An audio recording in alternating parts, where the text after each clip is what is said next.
This is Nick. This is Jack. Welcome back. It is Monday, January 22nd. And today's pod, it is the best one yet. Jack, oh, this is just feeling like a T-boy, man. Nick and I are serving up the top 3 pop business news stories you need to know today. Jack, 3 stories for today's fantastic show. What do we got, man? For our first story, we just got an inside look at one of the world's oldest businesses, Haribo Gummy Bears. Yeti's Haribo became the biggest candy company on earth by staying the same. For our second story, it's Toyota. Toyota stock is about to hit an all-time high thanks to one big bet it made 25 years ago. Toyota didn't bet on electric and Toyota didn't bet on gas. Toyota bet on hybrid. And our third and final story. 3 of America's biggest newspapers have been bought up recently by billionaires. But those newspapers are still losing millions of dollars. And Nick and I found out why. We buried the lead on that one. But best news before we hit that wonderful mix of stories. Couldn't have asked for a better mix for my birthday, Jack. Thank you. You've seen the rankings for world's happiest countries, right? It's a great ranking. We see it. It comes out every year. Top of the list is Finland. Every year, Yetis, those Finns are happier than a polar bear with an iced latte. Well, Nick and I decided to find out what's the source for Finland's happiness. So Jack and I jumped in T-boy style and we discovered that the source of Finnish happiness is the sauna. It's the sauna. Data shows that Finland's happiness is tied directly to the abundance of saunas there. Finland celebrates the sauna, Jack. Turns out, Yetis, the first known Finnish sauna was 4,000 years ago. So Finns have been sitting in saunas since the Ice Age. Literally. Now, to those of you who've never had the pleasure, a sauna is a wood-paneled heated room that gets up over 150 degrees Fahrenheit. And recent science shows that saunas energize your endorphins, driving your happiness. So it's not just schwitz, it literally makes you happier. In fact, get these numbers that Jack and I discovered on the magic of Finnish saunas. There are 3 million saunas. They did a census of saunas over in Finland. Yeah, There's 3 million saunas in Finland. That is 1 sauna for every 2 Finns. And that implies that every household in Finland has a sauna. Every single one has their own sauna. Oh, and it doesn't stop there. We discovered that there are 60 public saunas just in the Finnish city of Helsinki. So Finland's capital has 30 times more saunas than they do Starbuckses. Because Yetis, over in Finland, saunas are part of your daily routine. You have breakfast, you have lunch, you have dinner, and you have sauna. You catch up with your buddy Timo over in the sauna. You network with colleagues in a sauna. You even do your job interviews inside a sauna. Where do you see yourself in 5 minutes? Still in the sauna. Is it hot in here or just me?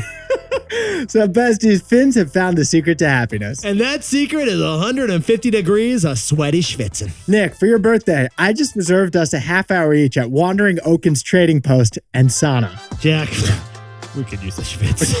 Let's do it. 15 years before this song, 2 boys from the Northeast met in the dorm. They had an idea that caused a cultural storm. It's the best one yet, but the best is the norm. Jack, Nick, that's it. I don't even think they need to practice. 50%, that's a fat tip. T-Boy City on your list. If you know, you know, cause we ready to go. We can't wait no more, so just start the show. Start the show. For our first story, the biggest confectionery company on earth just gave us a rare inside look at the business. Haribo Gummies. It's Haribo Gummies. Haribo's success may be from never, ever changing. But Yetis, before Jack and I jump into this story, if you're a dentist or a dental hygienist, earmuffs. You're gonna hate this story. Here it is, and let's start with a trivia question, Jack. Who invented the gummy bear? Well, the answer is Mr. Hans Riegel from the German city of Bonn. Hans Riegel from Bonn. Haribo. Oh my God, Jack, we put it together. We solved the case. Yeti, 102 years ago, Haribo, named after Hans Riegel from Bonn, literally invented the gummy bear. And today, they sell 1,000 different varieties of gummy bear across 120 countries. And now this is a private, not a public company, but according to Bloomberg Research, Haribo is the biggest confectionery brand on earth. Hershey's and Mars makes more candy in the United States, but nobody sells more candy in the world than Haribo. Yetis, Haribo is the sultan of sugar. It is the chancellor of chew. Jack, can we say it's the king of the cavity? Haribo brags that their annual production of gummy bears could wrap the world 10 times. Yeah, it's the king of the cavity. And 102 years after birthing the very first gummy bear, Haribo is still owned and run by that same family, the Regals. But Yetis, here's what Jack and I found fascinating about this story. Haribo is the only company we have ever covered on this podcast that has said this. We will never change. We will never change. Like literally, the COO of Haribo told Bloomberg last week that the company's German principles come down to this. We don't like to change. If it ain't broke after 102 years, over at Haribo, they don't fix it. For example, in the last century, they've only made one major change to their core product, the gummy bear. They changed its pose. Yeah, for the first 40 years, the Haribo classic gummy bear was like a dancing bear. It had its legs out, it was dancing, it was having fun. Now it's a chubby bear. It's not dancing anymore. They basically just made the bear's tummy bigger and they made its legs not dancing. Only change they've made in a century. Another example, their latest factory is the one they built in the United States, in Wisconsin. But that factory has the same exact layout as all 15 other Haribo factories across the world. Now, Haribo does add new gummy flavors to cater to local tastes. Because every country has a different taste for their gummy indulgence. Sweden likes licorice, Spain likes peach-flavored gummies, and the U.S. likes sour gummies. Otherwise, Haribo does not do change. Will you make us a gummy vodka Haribo? Nein, danke. CBD gummies? Nicht. An AI chatbot gummy? Gesundheit. It's not happening. So, Jack, what's the takeaway for our buddies who will never change over at Haribo? When you chase fads, you run out of gas. Now, Yetis, Jack and I have told you on this show how hard, but how critical it is to innovate, to adapt, to evolve, to change. Netflix is Netflix because they disrupted themselves. They pivoted from DVDs to streaming. But Blockbuster went bankrupt because they didn't evolve to streaming. They did not change. So when Haribo says they don't change, what they really mean is they don't change who they are. Haribo doesn't chase fads. They don't change just because the outside world is telling them to change. For example, they didn't change their company resources to partner with the Barbie movie. They stayed focused on global expansion instead. Haribo, they don't alter products for trends, for publicity, or for short-term viral hits. They stay focused on doing their thing. That's why Haribo still has the energy to sell more gummies than ever after 102 years. Because besties, when you only chase fads, you run out of gas. For our second story, over the past year, there is one car stock that has just surprisingly surged ahead. And that car stock is Toyota. Because Toyota made one bet that no other car company was willing to make.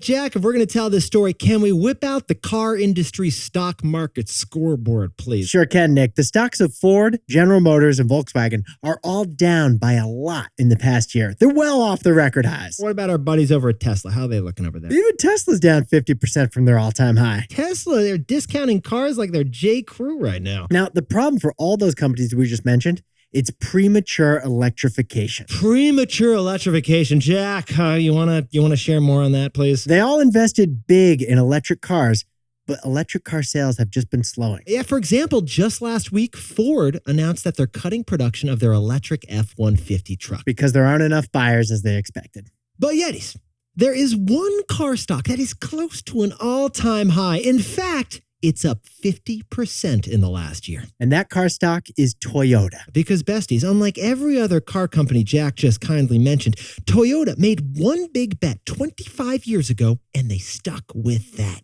bet. Nick, in 1997, Toyota unveiled the Prius, which was the world's first hybrid. And that was the bet. The bet was on hybrids. And that Prius set expectations for all of us what clean cars looked like. Slow and ugly. Or as the analysts over at South Park put it, Hey, is that a hybrid? Oh, yes, you've got one too, I see. Yeah, I like to be a part of the solution and not part of the problem. Well, anyway, good for you. Thanks! But today, Toyota has 13 other hybrids in addition to the Prius. Jack, how about the RAV4? I'm sorry, the hybrid RAV4. Can you even get your hands on one of those? In Vermont, you got to join a wait list. Yetis, a wait list? Elon would love a wait list for Teslas right now. Toyota has cars, SUVs, and trucks that are hybrids. The whole lineup, they're hybrids. Toyota is selling 13 different hybrids and only sells one purely electric car. It's a bold strategy. They've basically boycotted the fully electric car trend that Tesla has started. And it looks like that big, bold bet by Toyota is working. Americans bought 640,000 Toyota hybrids last year. That's a huge number. Jack, could you sprinkle on some hybrid context for us, please, over there? That's the same number of Toyota hybrids bought by Americans as Teslas bought by Americans. So what we're saying is that for every one new Tesla that an American buys, they buy one new Toyota hybrid as well. Thanks! There ain't no chassis like a hybrid chassis. So Jack, what's the takeaway for our buddies over at Toyota? Americans are EV curious, but first they need training wheels. Yetis, a year ago, Toyota was being roasted as being a non-believer in electric vehicles. But their approach for hybrids instead was actually just what Americans needed. Well, Jack and I should point out, Americans did buy a record 1.2 million electric vehicles last year, including us. But that was actually a disappointment for the car companies. They expected more electric cars to be sold, but some Americans just aren't ready for that big switch. Look, many Americans feel like they're being forced to drive an electric car. So instead, Toyota is inviting them to drive a hybrid. The way we see it, plug-in hybrids are like training wheels. Like you learn to charge and drive an electric car. But they spare you the anxiety of running out of battery. So Toyota's bet on hybrids was the opposite of every other car company, but it's paying off. Because Americans are EV curious, but first they need training wheels. For our third and final story, Time Magazine, The Washington Post, and the Los Angeles Times all got acquired by billionaires, but they are all still losing money. Because journalism isn't a business, but it's expected to be.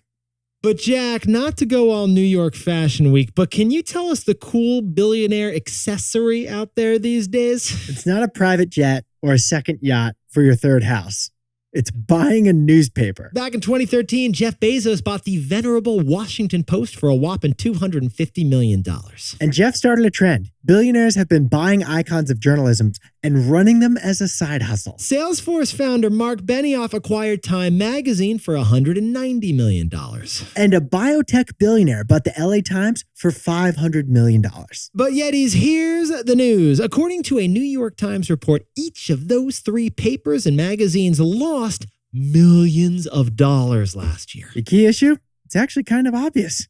People don't like to read as much these days. They prefer watching videos to get their news. The reality is people would rather watch a 30-second video of a news story instead of reading the whole thing that's as long as a novel. It's unfortunate because these LA Times articles are great, but there's some TikTok creator who's probably making more money off it than the Times newspaper itself. But here's the surprise, Yetis. You have these hugely successful business billionaires buying up these newspapers, and yet the newspapers are losing millions of dollars. Why is that happening? They weren't able to turn them around. Maybe the billionaires aren't trying to fix the newspapers.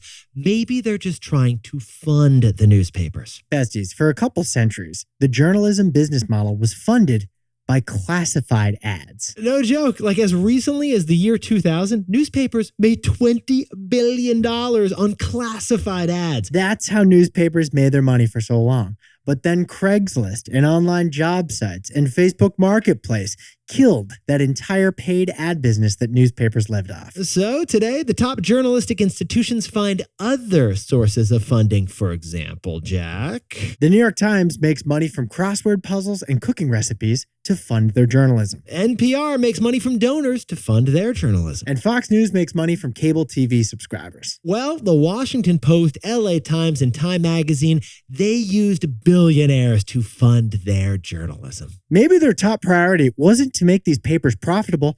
Maybe the priority was to keep these papers in business. And Jack, maybe Waystar Royco wanted to merge with tech company Gojo to fund their journalism. True. Yeah, true. Yeah, checks out. So Jack, what's the takeaway for our buddies over in journalism? Journalism shouldn't be a business, but it's expected to be. Yetis, interesting thing. The CEO of the New York Times doesn't just run a business and worry about profits and losses. He's also on the phone trying to negotiate the release of one of his journalists who's being held hostage somewhere. It's crazy. Journalists perform incredibly important and sometimes really dangerous jobs out there. Journalists are explicitly protected by the First Amendment of the Constitution. That's how important they are. What Jack and I are trying to say here is journalism, it's not a typical business. And despite the importance and uniqueness of journalism, not enough people are willing to pay a subscription to fund it. So a free press and good journalism, that is a key to a democracy. We just need to find its next business model. But besties, this pod's not over yet. Here's what else you need to know today. First, Reddit is looking to go public with an IPO as early as March this year. Reddit's IPO would be the biggest IPO of the year so far, and the first social media IPO since Pinterest. And second, mortgage rates just hit their lowest levels since May. The 30-year mortgage is now under 7%. It's historically high, but that 7% could actually jumpstart the housing market. And finally, the new president of Japan Airlines climbed to the top of the company, literally. Mitsuko Totori started as a flight attendant at Japan Airlines. Now she's leading the company. That is an upgrade. That's not rags to riches. That's economy to first class, Yeah. economy to CEO. Now, time for the best fact yet. This one whipped up by Jack and me. We decided to whip it up for my birthday. We decided to go with a little dessert theme here, didn't we, Jack? It's actually a T-Boy tradition. The birthday boy gets to have the best fact yet. This is what I was thinking. In addition to a slice of cake, I wouldn't mind some other desserts. Well, 60% of restaurants regularly offer dessert in America. Only 60%.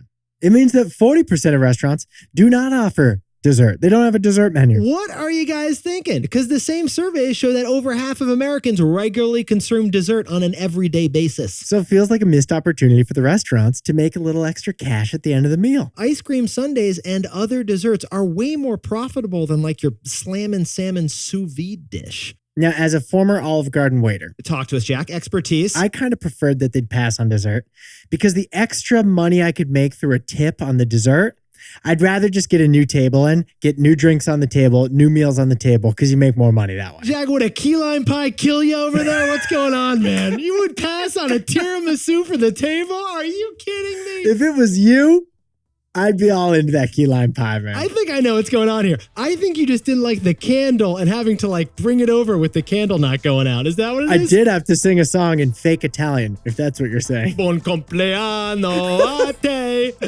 Yetis, you are looking fantastic to kick off the week. Actually, Jack, you know, I'm celebrating the birthday in a few weeks, right? I got to spread it out over the month. You're going to get something in the mail. Wait, I'm going to get something to celebrate your birthday? Yeah. The celebration's coming.